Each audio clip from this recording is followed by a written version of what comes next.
સેબીએ એક એવી એપ બનાવી છે કે જો એને રોકાણકારો પ્રોપરલી ફોલો કરશે તો બજારની અંદર એમને નુકસાન ઓછું થઈ શકે છે. નમસ્કાર. શેર બજારમાં રોકાણકારો કામ કરે, શેર બજારની અંદર જે બિઝનેસ થાય એનું જે ટોટલ કંટ્રોલ કહેવાય, એનું જે નિયમન કરવામાં આવે એનું કામ security and exchange board of India એટલે સેબી કરે છે. અને છેલ્લા કેટલાય સમયથી એવું જોવા મળ્યું છે કે રોકાણકારોને કોઈક ને કોઈક રીતે નુકસાન થાય છે. ખોટી માહિતીને કારણે અથવા ખોટી ટિપ્સને કારણે અથવા નોલેજના અભાવે રોકાણકારોને નુકસાન થઈ રહ્યું છે. આ વાતને ધ્યાનમાં રાખીને સેબીએ એક એવી એપ બનાવી છે કે જો એને રોકાણકારો પ્રોપરલી ફોલો કરશે તો બજારની અંદર એમને નુકસાન ઓછું થઈ શકે છે. તો આના વિશે હું તમારી સાથે વાત કરીશ. મારું નામ રાજેશ શાહ છે અને તમે જોઈ રહ્યા છો ગુજરાતના સૌથી મોટા ડિજિટલ ન્યૂઝ પ્લેટફોર્મ ખબરછે.com.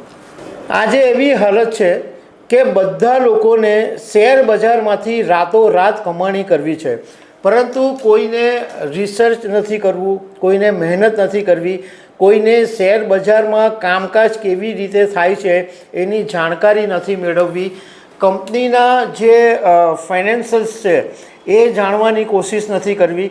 અને જે લોકો વિડીયો પર એટલે સોશિયલ મીડિયામાં અથવા રીલ દ્વારા અથવા ગેરકાયદેસર રીતે ટિપ્સ આપતા રહે છે, એવામાં ઘણા બધા રોકાણકારો છે એ ફસાઈ જાય છે. અને સેબીએ હમણાં છેલ્લા કેટલાય સમયથી આવા અનેક જેવા લેભાગુ છે કે જે લોકો રોકાણકારોને ટિપ્સ આપતા રહે છે અને કમિશન ખાતા રહે છે, એવા લોકો પર લગામ લગાવી દીધી છે. અને હવે સેબીએ એક એવું પગલું ભર્યું છે કે રોકાણકારોને સીધી માહિતી મળે, રોકાણકારો મેચ્યોર થાય, રોકાણકારો ઇન્વેસ્ટમેન્ટ કેવી રીતના કરવું એની પ્રોપર માહિતી મેળવી શકે, એના માટે એક સારથી એપ સેબીએ લોન્ચ કરી છે. એ સારથી એપ પર જઈને તમને દુનિયાભરના વિડીયો જોવા મળશે, તજજ્ઞોની માહિતી મળશે અને એને કારણે તમે તમારી જાતને અપડેટ કરી શકશો અને તમે શેર બજારમાં રોકાણ કરતી વખતે તમે પ્રોપરલી નિર્ણય લઈ શકશો. એના માટે આ સારથી એપ બનાવવામાં આવી છે. હવે આ જે સારથી એપ છે એ હિન્દી અને અંગ્રેજી બંને ભાષામાં છે અને તમે ગૂગલ પ્લે સ્ટોર અથવા આઈએસઓ જે છે ત્યાં એના એપ સ્ટોરમાં જઈને આ તમે ડાઉનલોડ કરી શકો છો. અને એ એપની અંદર એવી ઘણી બધી માહિતી છે. એમાં સારથી એપ પર તમને મફત સોફ્ટવેર એપ્લિકેશન અને અન્ય જે સામગ્રી છે એ ઓફર કરવામાં આવે છે. તમે એન્ડ્રોઈડ ફોન વાપરતા હો તો એ તમને એન્ડ્રોઈડ ફોન ઉપર તમને પ્લે સ્ટોરમાંથી તમને આ એપ મળી જશે.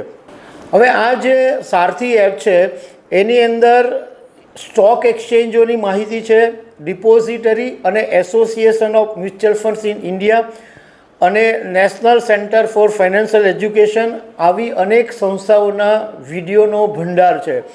આજે સોશિયલ મીડિયા ઉપર એટલી બધી સ્ટોક માર્કેટને લગતી એપ છે, પરંતુ એની અંદર લોકો ભેરવાઈ જાય છે અને રોકાણકારો એની અંદર મોટું નુકસાન કરે છે. સેબી આ રોકાણકારોને હિતમાં આ મોટું પગલું લીધું છે.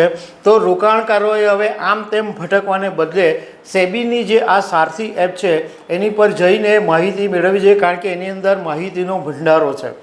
તો દર્શક મિત્રો, આવી અનેક વાતો સાથે અમે તમને મળતા રહીશું. Thank you very much.